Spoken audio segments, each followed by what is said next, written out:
Sub division పరిధిలో అసాంఘిక కార్యక్రమాలకు పాల్పడితే ఉపేక్షించేది లేదని వెస్ట్ డీఎస్పీ అరవింద్ తెలిపారు. ఈ సందర్భంగా ఆయన మాట్లాడుతూ వెస్ట్ సబ్ డివిజన్ పరిధిలో 51 మందిని గంజాయి కేసుల్లో ముద్దాయిల్ని ఈ రోజు కౌన్సిలింగ్ కి పిలవడం జరిగిందని తెలిపారు.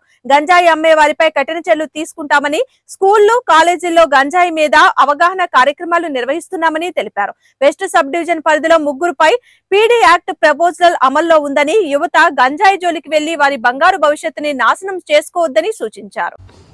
అందరికీ నమస్కారం. నేను వెస్ట్ డీఎస్పీ అరవింద్ మాట్లాడుతున్నాను. ఈరోజు వెస్ట్ సబ్ డివిజన్ పరిధిలోని అరండల్పేట, పట్టాభిపురం, నగరంపాలెం 3 పోలీస్ స్టేషన్ల పరిధిలో టోటల్ 51 మంది పాత గాంజా కేసులో ఉన్న అఫెండర్ని స్టేషన్లో కౌన్సిలింగ్ పిలవడం జరిగింది. మా గౌరవనీయులైన డీజీ గారి ఆదేశాల మేరకు, అలాగే ఐజీ గారు, అలాగే ఎస్పీ గారి ఆదేశాల మేరకు గాంజా మీద కఠిన చర్యలు తీసుకోవడం జరుగుతుంది. అందులో మొదటి అడుగుగా ఈరోజు వాళ్ళని వీక్లీ కౌన్సిలింగ్ సెషన్కి పిలవడం జరుగుతుంది. వాళ్ళందరికీ ఖచ్చితంగా గట్టి వార్నింగ్ ఇవ్వడం జరిగింది. గాంజా కన్సంప్షన్ కానీ లేదంటే గాంజా సప్లై, పెడ్లింగ్ యాక్టివిటీస్లో ఇన్వాల్వ్ అయితే ఖచ్చితంగా కఠిన చర్యలు తీసుకొని ప్రాపర్ కేసెస్ కింద వాళ్ళని బుక్ చేయడం జరుగుతుంది. అందరికీ తెలుసు ఎన్డీపీఎస్ చట్టాల కింద పరిధిలో చాలా కఠినమైన చర్యలు ఉంటాయి. సో ఎవ్వరూ గాంజా జోలికి పోవద్దు. గాంజాగే కాకుండా ఎటువంటి డ్రగ్స్ జోలికి వెళ్ళి వాళ్ళ కెరియర్ నాశనం చేసుకోవద్దని చెప్పేసి మరొకసారి చెప్పడం జరిగింది.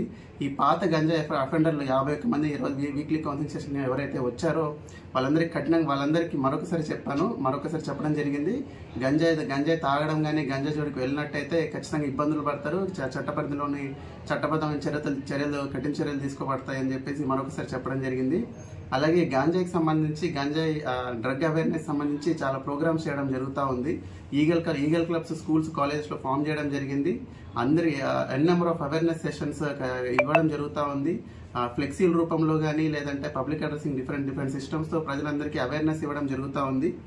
సో అలాగే మన వెస్ట్ సబ్ డివిజన్ పరిధిలో పిట్ ఎన్డీపీఎస్ కేసు పరిధిలో ఒక ముగ్గురిని పీడీ యాక్ట్ కింద, పిట్ ఎన్డీపీఎస్ చట్ట పరిధిలోని పీడీ యాక్ట్ కింద ముగ్గురు మీద PIT NDPS PD act proposals ready చేయడం జరిగింది. సో గంజాయి మీద స్ట్రిక్ట్ యాక్షన్ తీసుకోబడడం జరుగుతుంది. సో గంజాయి జోలికి ఎవరు వెళ్ళొద్దు, అనవసరంగా వారి జీవితాలని స్పాయిల్ చేసుకోవద్దని గవర్నమెంట్ ప్రయారిటీలో ఇది ఉందని చెప్పేసి మరొకసారి తెలియజేసుకుంటూ నమస్కారం తెలియజేస్తున్నాను.